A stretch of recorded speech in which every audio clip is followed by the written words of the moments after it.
Vamos tomar por base a revista que eu participo, Journal of Venomous Animals Including Tropical Diseases, cujo editor-chefe é o professor Barra Vieira, vai poder falar mais da ascensão da revista. Eu vou falar um pouquinho da parte editorial, né, a parte técnica da revista.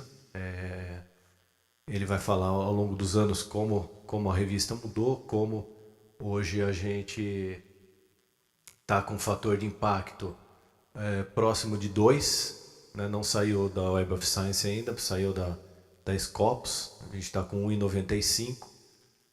Para uma revista brasileira é um grande privilégio, né? Então, essa é a nossa revista. Então, quando você trata de revista, de periódico científico, a primeira coisa que vem à mente do editor-chefe é impacto, né? E o impacto da sua revista está diretamente relacionado ao impacto dos trabalhos nela publicados. Isso é inerente. Eu estava na mesa do almoço dando uma informação para o pessoal. No entanto, 50% das publicações brasileiras no Web of Science possuem zero ou uma citação. Que impacto vocês acham que essa ciência tem? Que impacto a ciência brasileira tem para o mundo? Né? Então, a gente tem que pensar também no tipo de ciência que a gente está fazendo. Na nossa revista, 50% dos artigos, mais ou menos, são brasileiros, 46%, e o resto são internacionais. E o editor-chefe tem que começar a aprender um pouquinho de dados bibliométricos, bibliometria, até para saber como é que a revista dele está se portando, né? Para onde que ela está caminhando, qual a área que melhor ela está causando o impacto, está sendo mais citada. A gente também tem descoberto coisas novas, né? Por exemplo, a gente por esse o novo ranking que saiu agora do JCR, a gente descobriu que nós somos uma revista de quartil 1 na área de Animal Science. E por esse mesmo ranking, o Brasil tem apenas 4 revistas no quartil 1.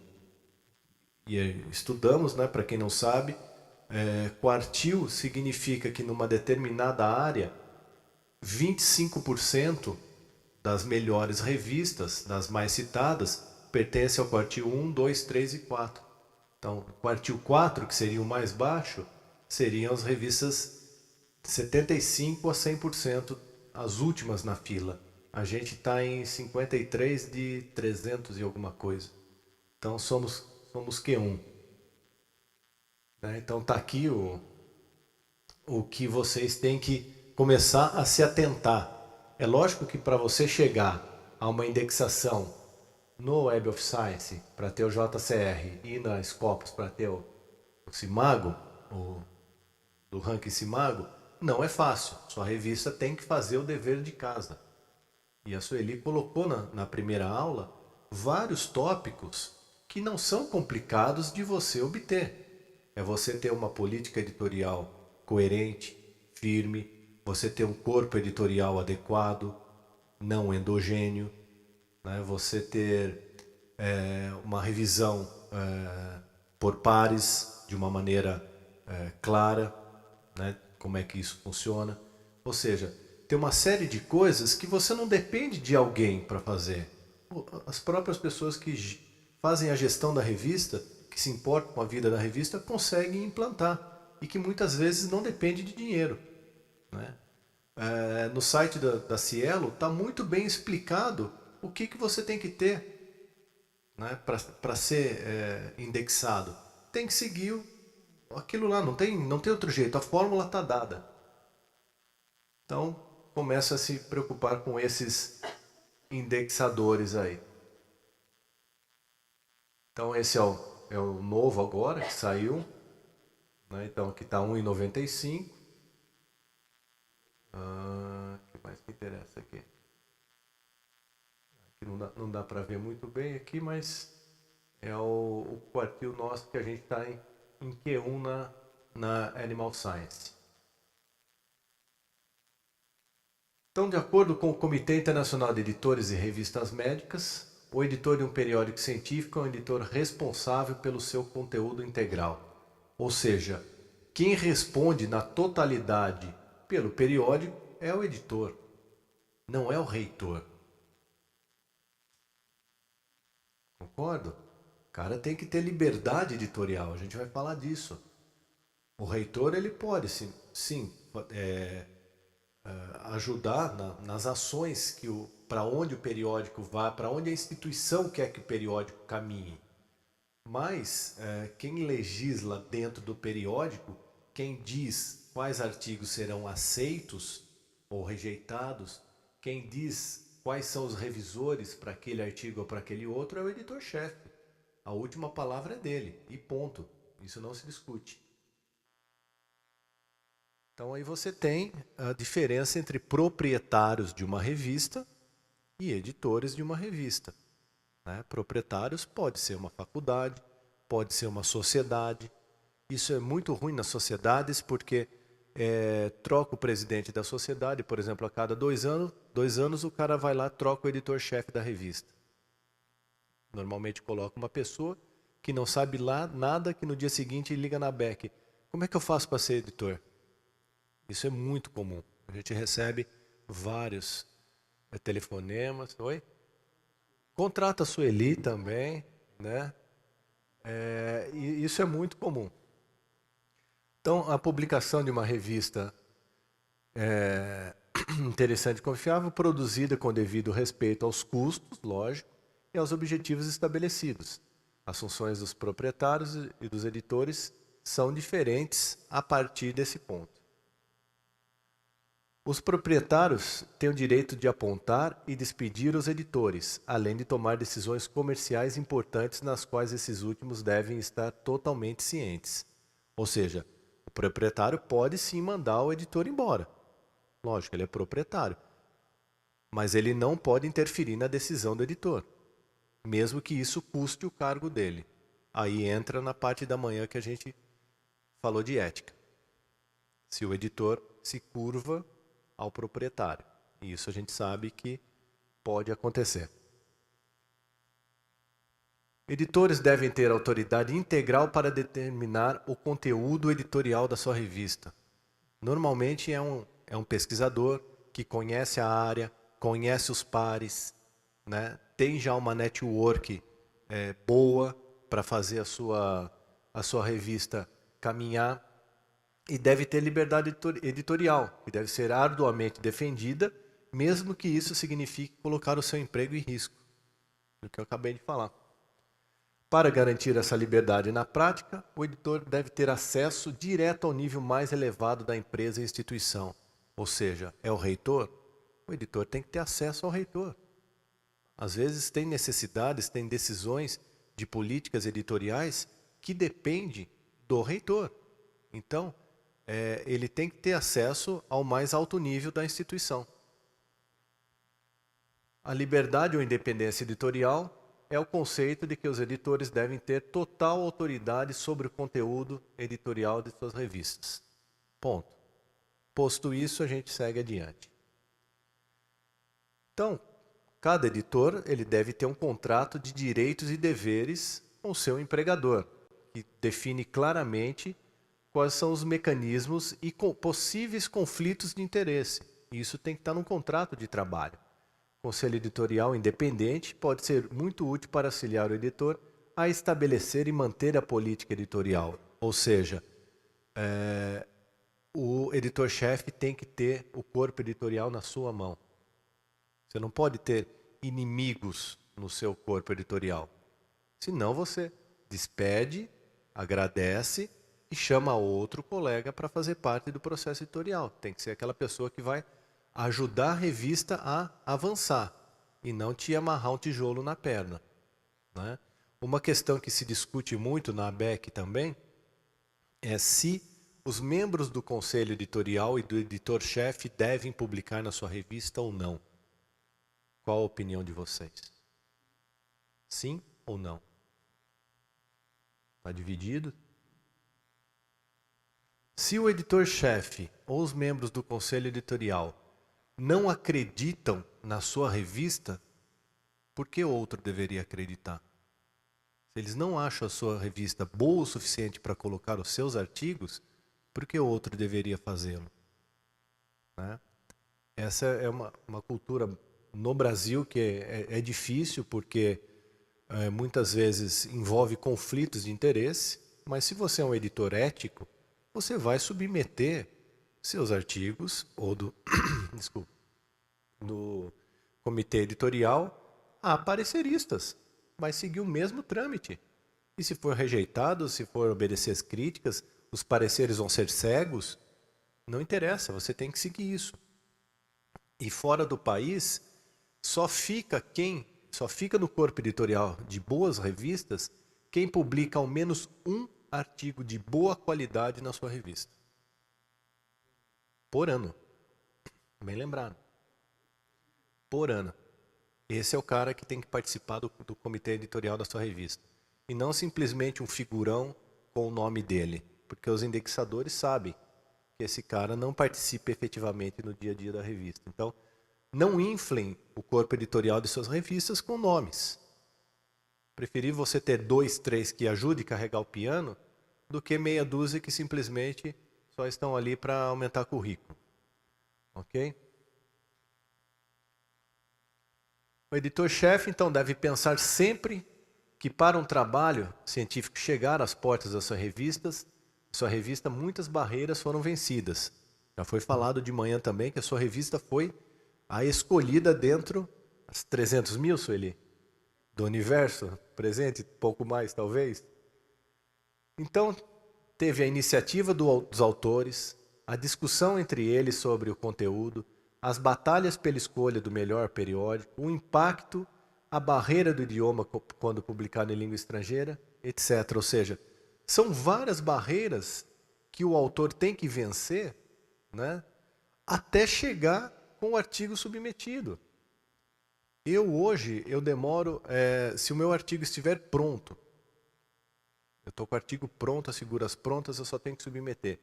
Eu perco mais ou menos de 4 a 6 horas de trabalho para submeter o artigo.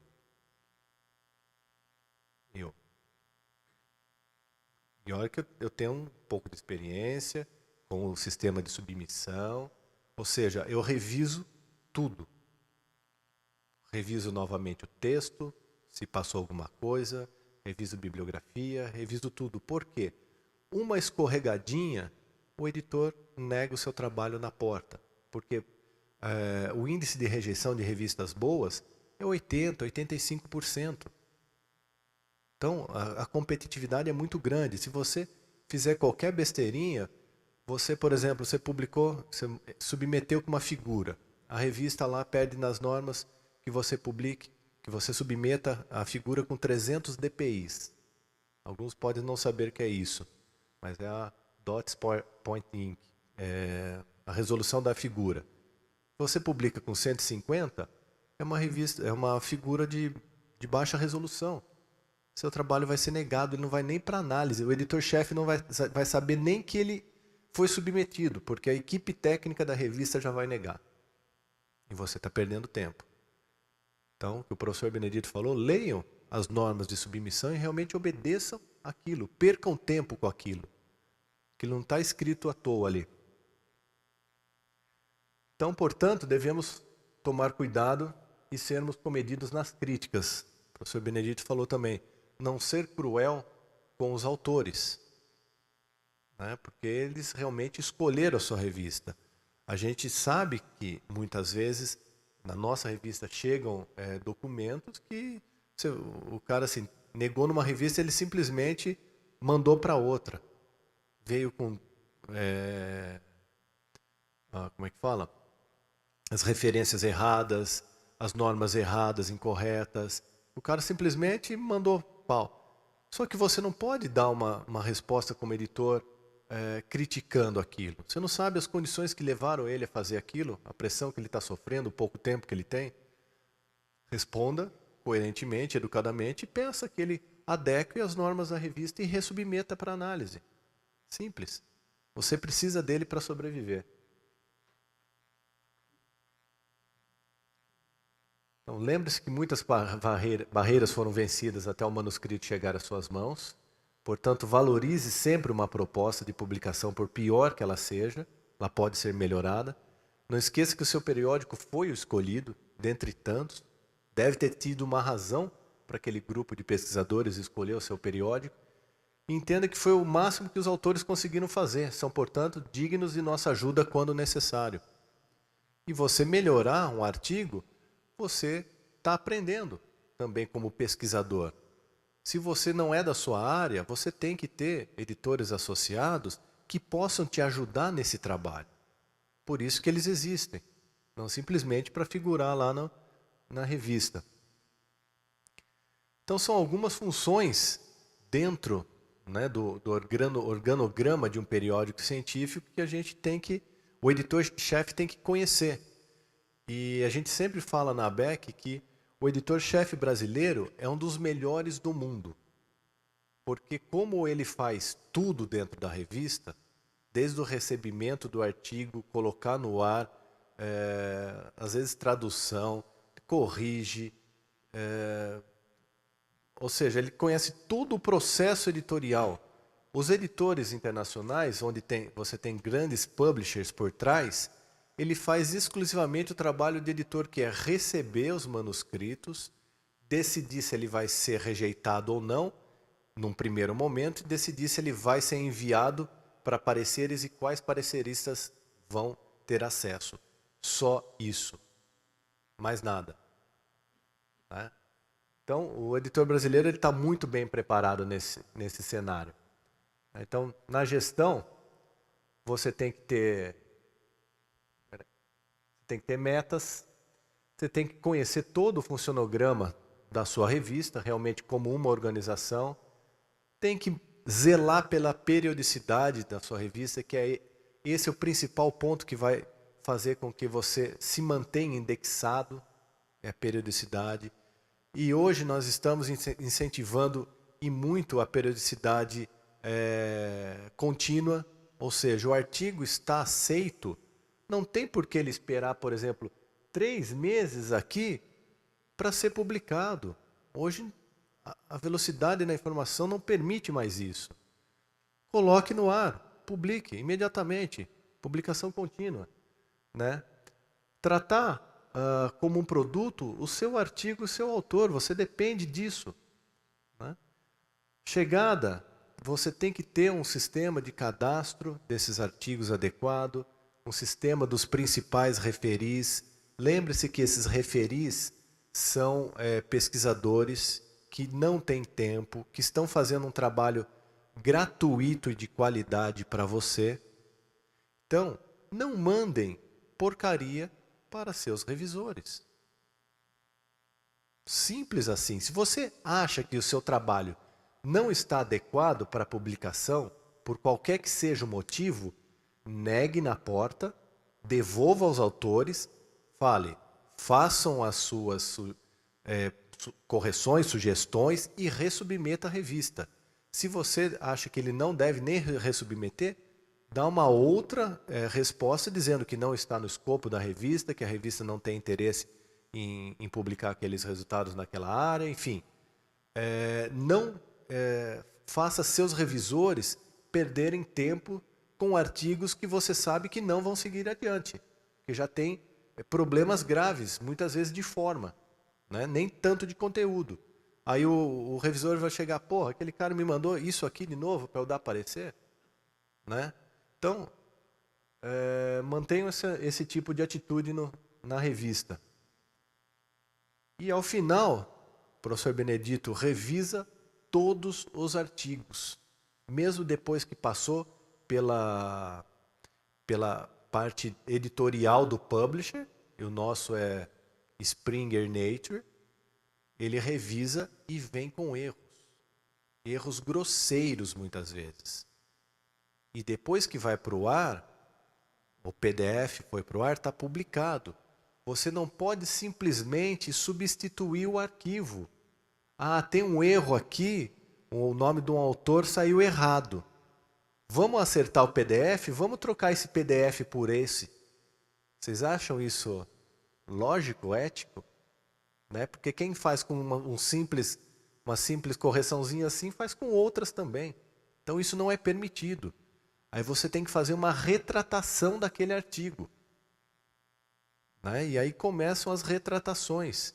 Tanto que isso é muito comum em periódicos de alto impacto e periódicos que publicam uma velocidade muito grande, uma periodicidade semanal praticamente, né? Esse tipo de retratação. Porque a velocidade da informação é tão grande e a ânsia dos próprios pesquisadores de colocarem seus trabalhos na rua o quanto antes, porque tem um outro grupo de grande impacto pesquisando a mesma coisa e quem chegar na frente leva, sai com muito erro. Então tem uma ferramenta da própria Crossref, Crossmark, né, Sueli? Que faz isso. Ele te dá a atualização da versão que o seu artigo é. Versão 1.0, 2.0, 3.0. Ou seja, artigos que sofreram 2, 3 retratações. Muitas vezes o próprio autor, ele fala, putz, esse resultado que eu publiquei aqui 2 anos atrás não está legal, agora chegou essa máquina nova aqui, eu vou reanalisar os resultados. Ele faz isso e republica os novos resultados no mesmo artigo. Retrata aquilo. Isso acontece. Ok? Eu vi que vocês tinham aí um organograma, né, mas eu coloquei aqui também, né, organograma da revista científica. Eu não sei se as revistas aqui todas têm tanta gente assim, né? Muitas vezes é o editor-chefe e o travesseiro dele que leva a revista, né? Às vezes o cachorro que fica ali, né, enquanto ele está trabalhando também ajuda, né, pelo menos moralmente, né? Então tem a secretária executiva, cadê a secretária executiva? Aqui, ó, importantíssima, que é quem recebe todas as reclamações de autores, não é? Quem recebe e-mail reclamando, pedindo, cai tudo nela. E ela que tem que filtrar as coisas para passar para o editor-chefe. Então, tem uma pessoa confiável, ética, tá, para trabalhar com vocês, que realmente é o braço direito do editor-chefe. Aí eu coloquei aqui para... que acho que vai teria alunos também e pesquisadores que publicam, para a gente entender como é que isso funciona dentro de uma revista científica, né? Então começa aqui, o autor envia o artigo, a secretária executiva recebe e protocola esse artigo. Ela envia um comunicado ao autor, né? Hoje o sistema faz isso tudo, e ao artigo de forma, né, que vai avaliar se a figura está nas normas, se as referências estão corretas, se as referências estão nas normas, não tem ponto e vírgula trocada por vírgula. Se tiver, o seu artigo já volta da porta. Se o editor de forma não aprova, ele acabou aqui. Seu artigo já finalizou. E muitos, né, levem uma maçãzinha para a secretária executiva aqui. Né? Então, se não, ele devolve para a secretária, que comunica o autor e que finaliza. Vejam que o editor-chefe não entrou nem na jogada ainda. Não passou por ele. O cara nem sabe que você submeteu. Isso aconteceu com um artigo nosso, um aluno nosso, na ânsia orientado do professor Benedito, na ânsia de publicar o artigo, porque ele precisava defender, ele simplesmente, a gente foi para um congresso, ele simplesmente escreveu, colocou os nossos nomes e submeteu, sem passar pela gente. E numa revista na qual nós estaríamos no congresso, possivelmente tomando café da manhã, ou jantando, almoçando, em algum momento com o editor-chefe. Se o cara pegasse aquilo e falava, Benedito, mas que é isso? Entende? Por sorte, ele tinha feito algumas barbaridades que não passou do editor de forma e devolveu para ele. Por sorte, o editor-chefe não ficou nem sabendo que isso aconteceu. Ok? Então, se está tudo correto, ele segue adiante e aí os editores associados encaminham aos pareceristas que fazem a avaliação, devolvem, né? Eles dão, os editores associados dão consistência ao parecer, porque vocês sabem que tem conflitos de interesse na ciência, você tem que mandar para pessoas daquela área analisar, e às vezes aquelas pessoas estão pesquisando justamente o que aquela pessoa está querendo publicar. Então, ele vai meter o pau naquele artigo mesmo, naqueles resultados. E toda ciência é factível de crítica, seja por um lado ou por outro, né? E conflitos de interesse existem. Então, os editores têm que, muitas vezes, filtrar os pareceres para devolver para os autores.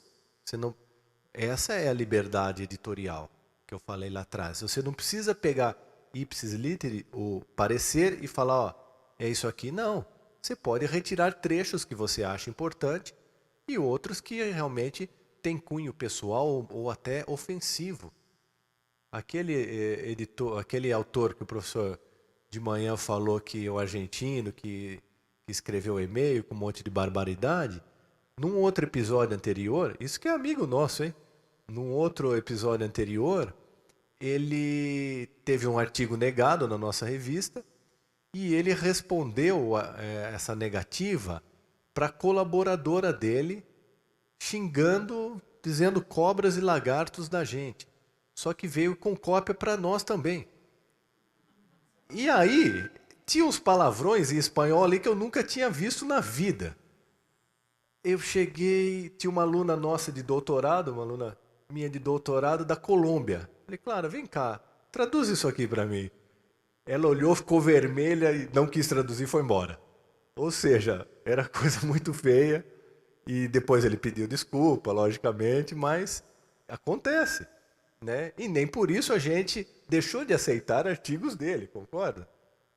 Mas ele é esquentadinho. Né? Então aí os editores avaliam se rejeitam ou não o seu artigo. Se ele é rejeitado, encaminha para a secretária comunica o autor e encerra novamente aqui. Ou seja, ele foi para o parecer, veio um parecer negando, acabou. Se não, ele pode ser aprovado e normalmente ele é aprovado com restrições, né? Considerações, correções, novos experimentos a serem feitos. A secretária comunica o autor e quando o autor devolve, se ele não é aceito, acaba aqui. Se sim, a secretária encaminha ao editor associado. E aí ele é aprovado, né? Sim. Manda o editor assistente aqui de conteúdo, manda para a forma revisa, providencia alguma coisa que ainda esteja fora das especificações da revista, aí coloca já no formato editorial, porque aí você tem que fazer as figuras caberem dentro da página, as tabelas caberem dentro da página.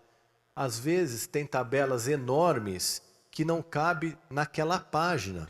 Nesse momento ainda, mesmo passado pelos revisores e o artigo aceito, o editor-chefe pode dizer, olha, essa tabela aqui eu preciso que você refaça. Eu preciso que você apresente esses resultados de uma nova maneira, que não está dando para entender, ou está muito grande, ou faça em duas tabelas, ou ajeite para caber numa página. Um erro muito comum erro não, mas que os editores normalmente pedem, você manda figuras, eles pedem para que você junte num painel único de figuras, numa única página.